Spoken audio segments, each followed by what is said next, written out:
आज हमारे साथ खास मेहमान है मिस नैना लाल किडवाई। हमेशा हमारे कैंपेन के साथ जुड़े हैं। थैंक यू सो मच हमसे बात करने के लिए। अगर मैं आपसे, पहला सवाल होगा आपकी बुक के बारे, जो आपने लिखा है एसओएस, और आपने बात की उस पे स्वच्छ भारत अभियान की, कितना सस्टेनेबल और क्या क्या अचीवमेंट्स रहे हैं कैंपेन की, अगर हम बात करें 2019 से, when we talk about open defecation free targets, कितना सस्टेनेबल रहा है, खासकर अगर हम बात करें मीटिंग सैनिटेशन गोल्स की करें, या जो हमारे इम्पैक्ट रहा है हेल्थ टारगेट्स पे, मैल न्यूट्रिशन पे, डायरिया पे, जो हमारे इतने सारे चैलेंजेस है, पर उसका क्या इम्पैक्ट रहा है?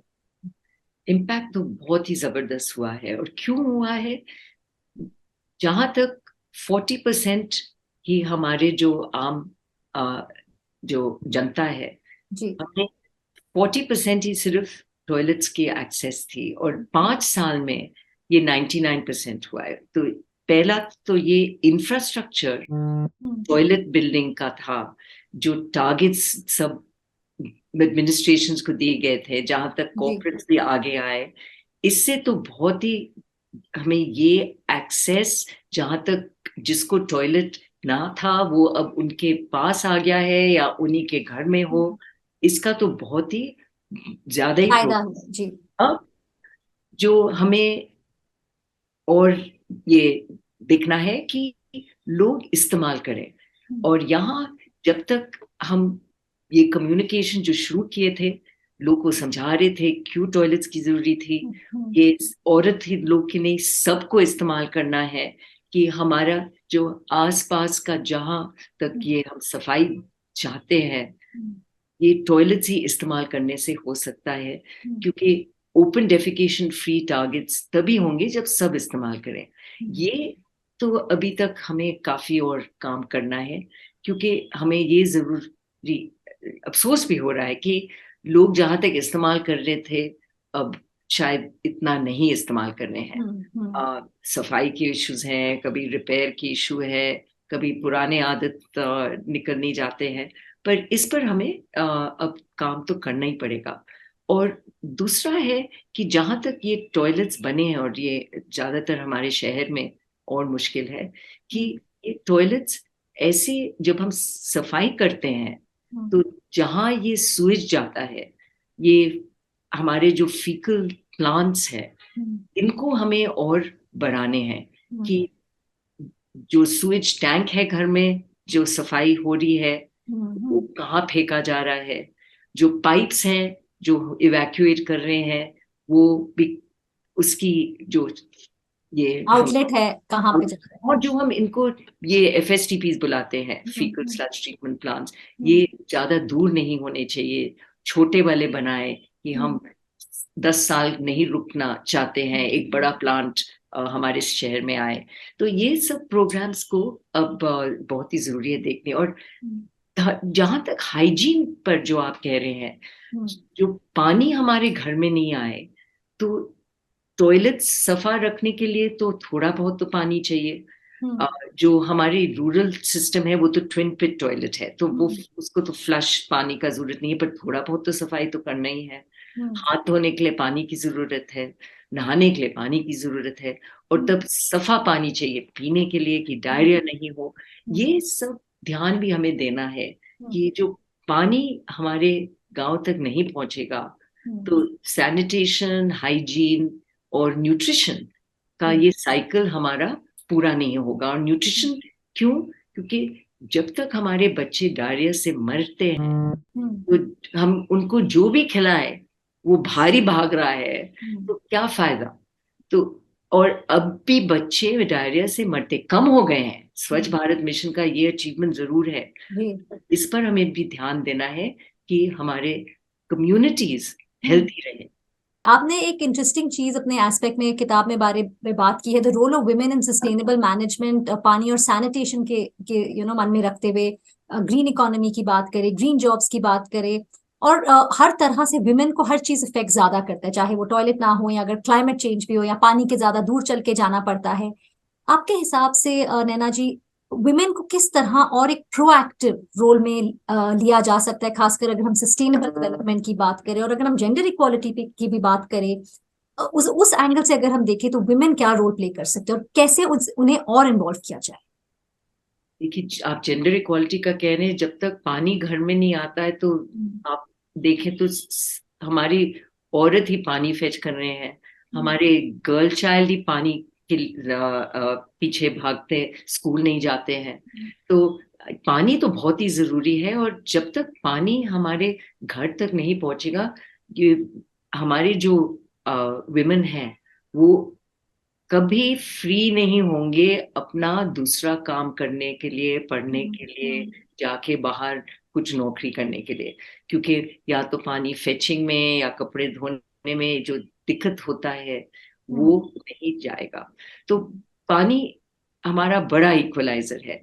पर जहाँ हमारा ये सक्सेस बहुत हुआ है कि जहाँ ये पानी, ये महिला ग्रुप्स जो आ जाते हैं, जो पानी के ऑर्गेनाइज करते हैं, अर्बन एनवायरनमेंट से तो ज्यादा स्लम्स और सब में ये काफी अच्छी तरह हो रहा है।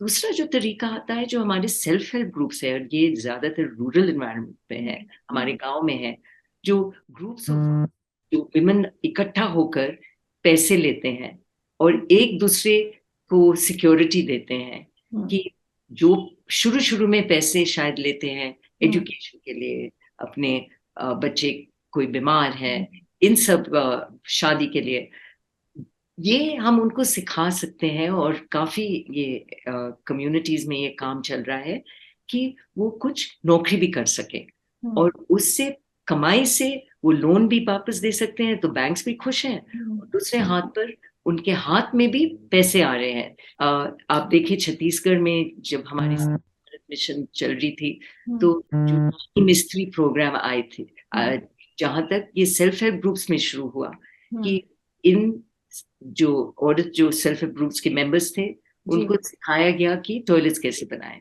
मेसनरी कैसे करें, और उससे अब वो घर भी बनाना सीख गए हैं। और इतने सारे औरत कभी नहीं सोचा होगा कि वो मिस्त्री बनेंगे, अब वो मिस्त्री में जो ट्रेन हुए हैं उसमें कमाई भी आई है, और उन्होंने अपने स्टेट को सहायता भी दिया टारगेट्स अचीव करने में। तो ऐसे ही हमें प्रोग्राम्स, ये सेल्फ हेल्प ग्रुप्स और लाइवलीहुड जो हम इन्हें सिखा सकें, इससे हम विमेन मूवमेंट भी शुरू हो रहा है, और दूसरे हाथ हम देश में भी ये पूरा भलाई आ रहा है। और जैसे आपने कहा, हैंड होल्डिंग की जरूरत है एट सम स्टेज, लेकिन उसके साथ साथ इंडिपेंडेंट होते हैं फाइनेंशियली, इवन इमोशनली ऑब्वियसली वो स्ट्रॉन्गर होते हैं, मोस्ट इंपॉर्टेंटली जो आपने कहा, एम्पावर होते हैं अपने आप से। सो हर उनके हर एस्पेक्ट को वो आई थिंक हेल्प करेगा।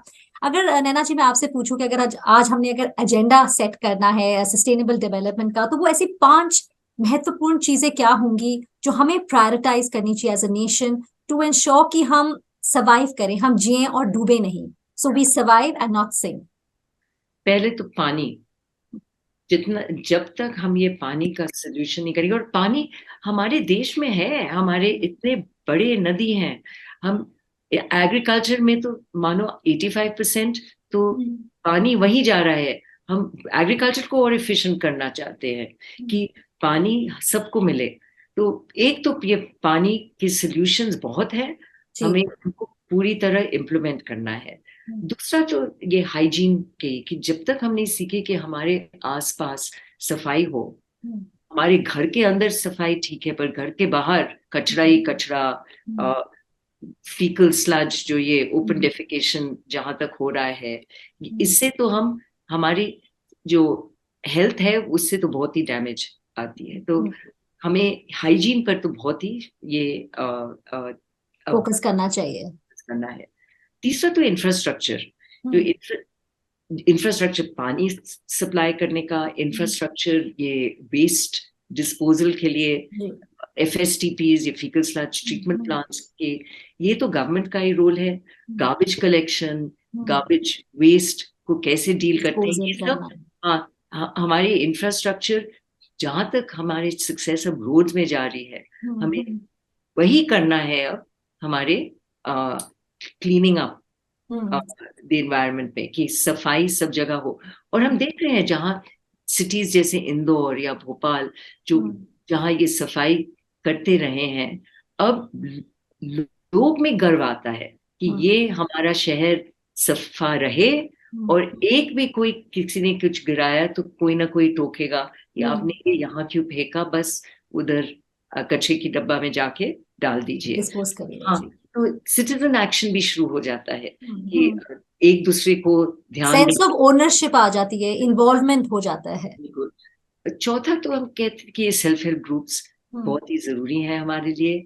विमेन उसके बिल्कुल फोकस में आते हैं, और ये ऑर्गेनाइज वे है हम पैसे इनको दिलवाने पर, और इनको लाइवलीहुड भी सिखाने। और आखिरी जो आप 5 पॉइंट्स मांग रहे हैं, हम जो रिस्पेक्ट हम हमारे वातावरण को दें, जहाँ तक हमारे जो फॉरेस्ट हैं कि हम इनका ध्यान दें, और जो हमारा वेल्थ है, नेचुरल वेल्थ है, इसको देखभाल करें। ये तो बहुत ही जरूरी है। और जो हमने डिस्ट्रॉय किया है या प्रीवियस जनरेशन डिस्ट्रॉय किया है, उसको वापस लाना। ये तो हम आजकल के बच्चे तो देख रहे हैं, इसमें ध्यान बहुत दे रहे हैं। हमने रास्ता उनको दिखाना है और इसमें पैसे भी डालने हैं कि ये ठीक से अभी आगे बढ़े। जी, आपने ये 5 पॉइंट्स जो आपने कहा, पानी, घर में हाइजीन हो, बाहर हाइजीन हो, infrastructure, self help groups, and most importantly जो आपने कहा एनवायरनमेंट, क्योंकि वी आर ऑल कनेक्टेड, कहीं ना कहीं रिलेटेड, और हम ये सब सीख गए हैं। ये 5 पॉइंट्स आई थिंक बहुत important, and very once we know we can achieve it. So हमसे बात करने के लिए, हमेशा अपने एक्सपर्टीज शेयर करने के लिए, अपना समय देने के लिए, नैना जी बहुत बहुत धन्यवाद। Thank you.